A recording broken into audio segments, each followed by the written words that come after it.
The M4 Sherman wasn't the biggest, fastest, or most heavily armored tank of World War II, but it was the most important. It was the backbone of the Allied armored forces, a symbol of American industrial power, battlefield adaptability, and perseverance. And for many of the men who fought inside one, like my grandfather, a Sherman tank commander who served under General George Patton in North Africa and Italy, the Sherman wasn't just a machine. It was home, weapon, and shield all at once. His story is part of this story. The Sherman's impact wasn't just in its numbers, it was in the lives it carried and the battles it helped win. The story of the Sherman begins in the uneasy years before the war, when American military doctrine still saw tanks more as infantry support than independent strike forces. While other nations were designing tanks for breakthrough roles, the United States focused on mobility, reliability, and mass production. When Germany blitzed through Europe in 1940, the US quickly realized its outdated tank designs, like the M2 Medium, wouldn't cut it. Engineers got to work on something better. The result was the M4. Designed with simplicity in mind, the Sherman could be built quickly, maintained easily, and shipped anywhere in the world. Its layout was logical. Its components could be swapped between variants, and it was built for crews, not just commanders. The first Shermans rolled off the line in 1941, and by 1942 they were headed to the front. The engine was a Continental R975 radial, originally built for aircraft. The 75 mm M3 gun offered solid anti-armor capability and excellent high explosive performance. Armor was up to 75 millimeters thick in the front. It had a five-man crew, commander, gunner, loader, driver, and assistant driver, all with roles that demanded skill and courage. For men like the user's grandfather, the learning curve was steep and the pressure was constant. They had to master navigation, tactics, maintenance, and the terrifying reality of close-range tank combat, often in brutal conditions. The Sherman's first major combat came in North Africa during Operation Torch in late 1942. There, it replaced the outdated M3 Lee and immediately proved itself. Against early model Panzer IIIs and IVs, the Sherman was on equal footing, sometimes better. It was faster, with a better gun layout and far superior crew visibility. American tankers under Patton's command began putting the tank through real-world tests: desert terrain, sand-clogged engines, ambushes from concealed German positions. Crews learned quickly, maintenance was constant, engines overheated, tracks snapped, radios failed. But when the Shermans worked, they were tough, they were reliable, and most importantly, they kept moving. When the campaign shifted to Sicily and mainland Italy, the Sherman proved itself again: narrow mountain roads, stone-walled villages, mud-soaked fields. The terrain was unforgiving. German anti-tank guns, like the infamous 88, were waiting behind every bend. For commanders like the user's grandfather, tactical awareness became everything. They had to read terrain like a book, know when to press and when to pull back. Every movement was a risk, but the Sherman gave them a fighting chance, and in the hands of men who knew its limits and how to work as a team, it could be devastating.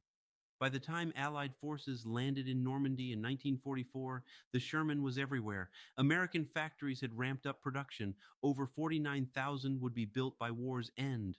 And while it would soon face tanks like the Panther and the Tiger, and with better armor and bigger guns, the Sherman had a different kind of advantage: reliability, numbers, and the crews who trusted it. It wasn't about one tank versus one tank. It was about combined arms, about coordination, about keeping the offensive moving. That's how the Sherman won the war, not by outgunning the enemy every time, but by being good enough, built fast, repaired easily, and always there when the fight called. By the time Allied forces stormed the beaches of Normandy in June of 1944, the M4 Sherman had become the standard bearer of American armor. Thousands were staged across England in preparation. And as the landings at Utah and Omaha unfolded, Shermans rumbled ashore, some on landing craft, others fitted with flotation screens. This was a tank built not just for the battlefield, but for global war. Adaptable, amphibious, ready for anything. For commanders like the user's grandfather, who had already fought in the deserts of North Africa and the rugged hills of Italy, Normandy was the next challenge. Under General Patton, They had learned to move fast, hit hard, and push through. And once Patton took command of Third Army, the Shermans did just that, slicing across France in a breakout that stunned the Germans. But Normandy was a brutal introduction to fighting in the hedgerows. The thick earthen walls carved up the terrain into a maze of natural bunkers. German anti-tank guns waited behind every hedgerow, dug in with overlapping fire zones. Early Sherman units took heavy losses. Crews learned quickly that speed and aggression needed to be matched with caution and terrain awareness. So they improvised. Some Shermans were equipped with hedgerow cutters, nicknamed rhinos, welded steel prongs that allowed them to burst through the walls without exposing their vulnerable underbellies. Engineers, often working alongside the tankers themselves, adapted tanks overnight in the field. It was classic American battlefield innovation, fast, dirty, and effective. Inside the tank, conditions were harsh. It was loud, cramped, hot in summer, freezing in winter. There was no air conditioning, no suspension comfort, no padding. The gun breech recoiled with every shot. Shell casings clattered around their feet. Communication required constant shouting, coordination, and absolute trust. Your life depended on your crew. Your life depended on your tank. The Sherman's layout helped with that. Its large turret made for easier crew movement. Its hatches were quick to open. Its fire suppression system gave some crews a chance to bail out if hit. And its mechanical simplicity meant that in most cases, field repairs could be done in hours, not days. But make no mistake, it was still a deadly game. A hit from a German 88 could turn a Sherman into a funeral pyre in seconds. The term Ronson, borrowed from the lighter company, became dark GI slang, lights first time every time, and yet crews climbed in every day. Every mission. They loaded the main gun, they checked the radio, they manned the 50 caliber on top because the war had to be won, and the Sherman, for better or worse, was how they were going to win it. In towns like St. Lo, Brest, and later Aachen, the first German city captured by U.S. forces, Shermans fought street by street, building by building. They provided direct fire support. They knocked out machine gun nests. They took out bunkers with high explosive shells. Sometimes they even fired point blank into buildings to clear German troops. But tank-on-tank engagements were always risky. German Panthers and Tigers had superior firepower and thicker armor. A Sherman's best defense was movement. Tactics shifted to flanking maneuvers, coordinated ambushes, and using terrain to close distance. That's why Shermans rarely operated alone. They fought in platoons, often 4 or 5 tanks, working as a team to isolate, distract, and destroy. If one Sherman drew fire, others moved to the flank. Smoke rounds were used to conceal repositioning. Artillery and infantry supported from behind. This wasn't just brute force, it was a machine of coordination, and it worked. In the race across France, Patton's armor, largely Sherman equipped, advanced hundreds of miles in mere weeks. The tanks didn't stop for anything. When fuel ran low, tankers siphoned from wrecked vehicles. When bridges were blown, engineers built new ones overnight. When tracks were thrown, mechanics replaced them under fire. It was momentum warfare, and the Sherman was its engine. By the end of 1944, the Sherman had not only proven its resilience, but evolved. Variants like the M4A3E8, nicknamed the Easy 8, featured better suspension and a higher velocity 76 mm gun. In British hands, the Sherman Firefly became a tiger killer, mounting the powerful 17-pounder anti-tank gun. Though only one Firefly might be assigned per Sherman troop, it gave Allied units a critical edge. Still, the most powerful weapon the Sherman carried wasn't its cannon. It was its presence. It was its crew. It was the fact that it kept showing up in village after village, country after country. Wherever the Allies advanced, the Sherman led the way. And inside those tanks were men like the user's grandfather, trained under Patton, shaped by fire, and trusted to carry the fight forward no matter what stood in the way. As 1944 came to a close, the Allies believed victory was in sight. The M4 Sherman had helped carry American and British forces across France through the liberation of Paris and into Belgium. But in December, Hitler launched one final desperate counterattack, a massive offensive through the Ardennes forest. The Battle of the Bulge was a brutal winter campaign fought in snow and mud where tanks froze, fuel lines collapsed, and visibility dropped to zero. Sherman crews, including many hardened by previous campaigns in North Africa and Italy like the user's grandfather, were thrown back into chaos.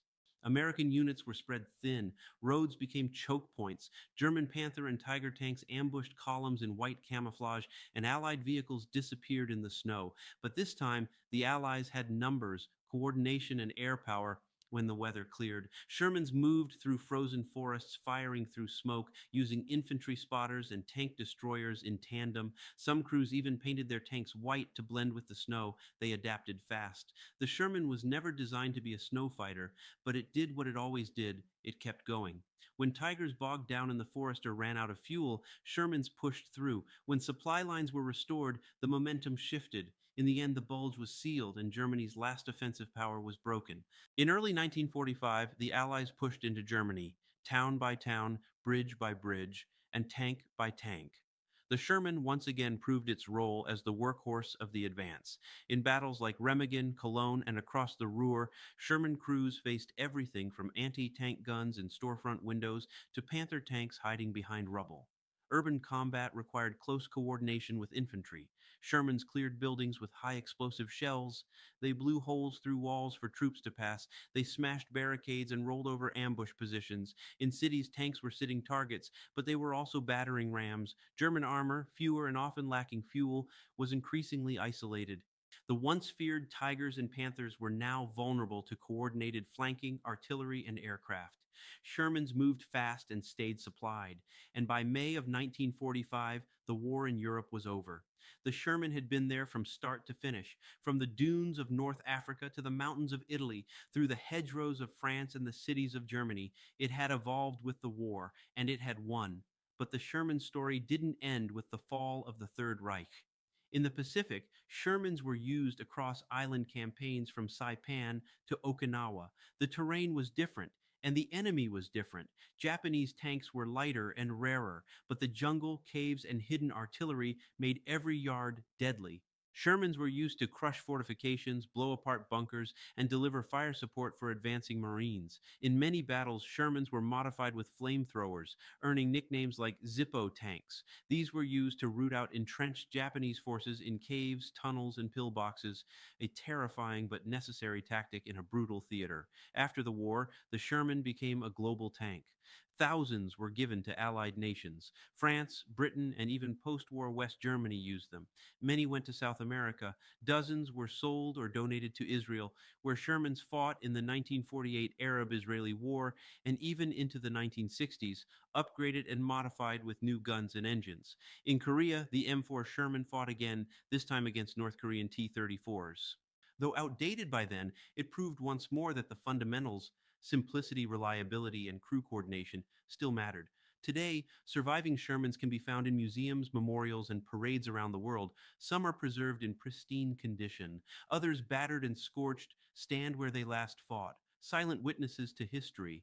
For many, like the user's grandfather who commanded a Sherman under General Patton, these machines were more than steel. They were survival. They were family. They were the tool that helped end tyranny.